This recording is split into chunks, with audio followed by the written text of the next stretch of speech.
Hey, good afternoon, everyone. This is Jabari Mongoose. I am here with episode 2 of my Pokemon Emerald Chaoslocke. And by that, because I explained it briefly in the first episode, whenever I have options to pick a chaotic mode or a chaotic decision, I'm going to go with it. So I picked the path that has like the Gameshow Host because I think he's the only chaotic randomized person in this game. So that's what we're going to do. On this new route in the forest, my first encounter is a Zubat. We go ahead and catch it with no problem. Again, I'm not nicknaming my Pokemon because I'm expecting a lot of getting rid of my current teams and replacing them with random Pokemon because that's an option in this game. But for the time being, we have Mudkip, Chikorita, and Zubat. The level cap for the second gym is 25. But basically right now, it's just going through the forest, collecting some items, and I think there's some trainers much up towards the top. But right here, you see just taking care of some Pokemon. You see, like every encounter, you get like 3 levels, which helps get to the level cap of 25. And Zubat gets caught up to level 18, and I'm just going to go ahead and replace its moves. And we get evolutions from both Mudkip and Chikorita, which will be very nice. Marshtomp and Mudkip have been my favorite starter options in Generation 3.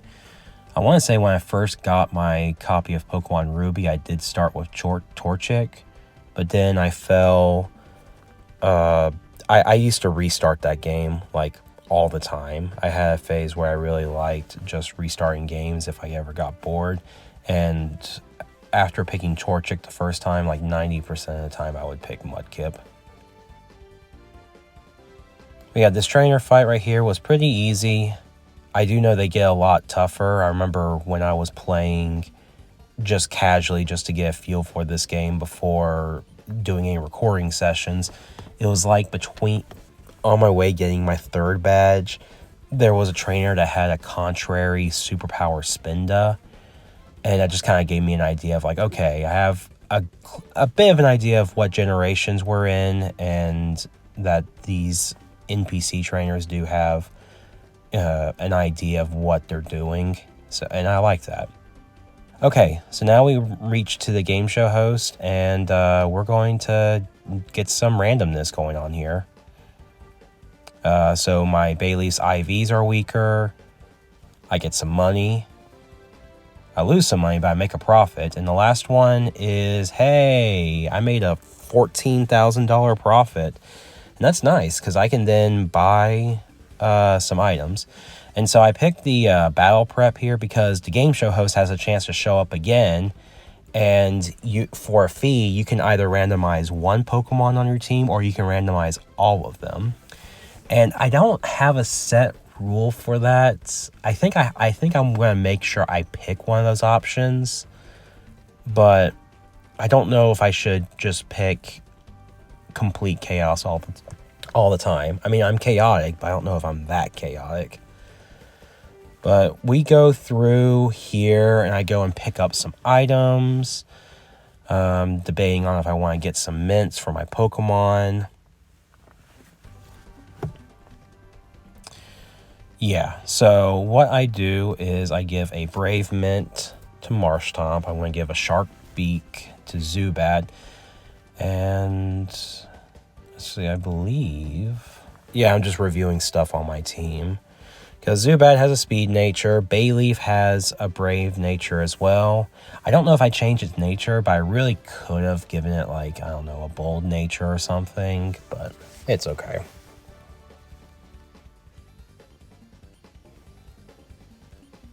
And then right here, I know this guy, you can get special moves for your Pokemon for a fee, and I am definitely going to give... I think I give Brave Bird to Zubat.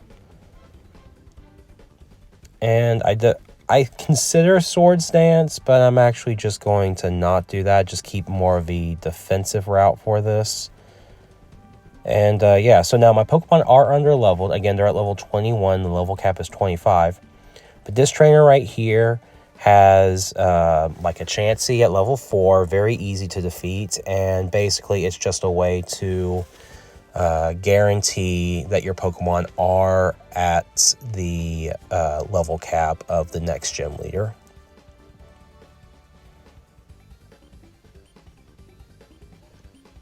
Yeah, so really getting some decent moves for my Pokemon. Even though Bayleef is a physical attacker, I think Magical Leaf will be better to use. And then Zubat is just learning some pretty awesome moves like Poison Fang and whatnot. I decided to go ahead and get rid of Wing Attack because I like the high risk, high reward of Brave Bird. And plus he's going to evolve into a Golbat right here. So yeah, my team is looking pretty good,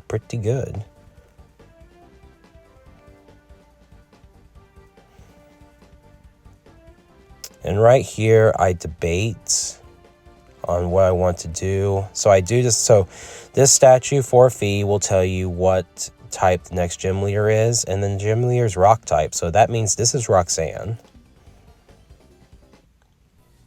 And basically on paper, my team looks pretty well geared to fight her because I have the Water and Ground Marshtomp and the Grass type Bayleef. Zubat's the only one that it would have trouble here. So her first Pokemon is a Rhyhorn, and a Water Gun easily takes care of that. And she has a Kabuto. And I know that in current generations, Kabuto does have Absorb, but that's really not a powerful move. So Marshtomp can stay in and one-shots it. And then her next Pokemon is a Solrock, and judging that this one's at level 25, this is her ace for this fight. And Solrock showing that he is a lot faster than I expected. I go in for a Water Gun here, and Solrock also reveals that it has the Leftovers. So what I decide to do is play the long game here. Solrock is really hammering hard with these Rock Slides, so I go for a Growl to weaken his attack. Because ultimately what I'm going to do here is eventually switch into Bayleef. I didn't want to risk a crit because a crit Rock Slide will kill. And Rock Slide still does 21 damage to Bayleef. So right here I go for a Synthesis and I flinch. So I try to risk going for a Synthesis again, and fortunately he doesn't crit and doesn't get a high roll. I live on 2 HP, and so right here I'm just basically wasting Rock Slide PP. And what I eventually end up doing is I set up a Reflect, which as long as he doesn't crit, will not kill. And so you see right here, I get lucky and live on 2 again after all these Rock Slide flinches. This is absolutely insane. And she withdraws the Solrock, which means I wasted all 10 of Solrock's Rock Slide PP. And she switches into her Onix, and a Magical Leaf is just going to outright obliterate it. And then my Reflect wears off, but I don't think that's going to matter anymore, because even though Solrock can learn like fire moves, it actually looks like its only attacking move is Rock Slide, because it's just opting for Morning Sun here, which, very interesting. And you can see here, even with the Leftovers and Morning Sun recovery, I'm still doing slightly more damage. So basically, it's just keep hammering at it until I just drop it to 0 HP, or until it runs out of Morning Sun PP, because I think that's only like 5 or something like that. But that was very, very scary, and I'm really happy with how I played with using the Growls and the Protect and then stalling with Synthesis. It all worked out, but it was super, super risky. So for this Chaoslocke run so far, I got 2 badges. I get the HM for Flash, and we're going to go into the next route. So I'll see you guys in the next episode. Bye-bye.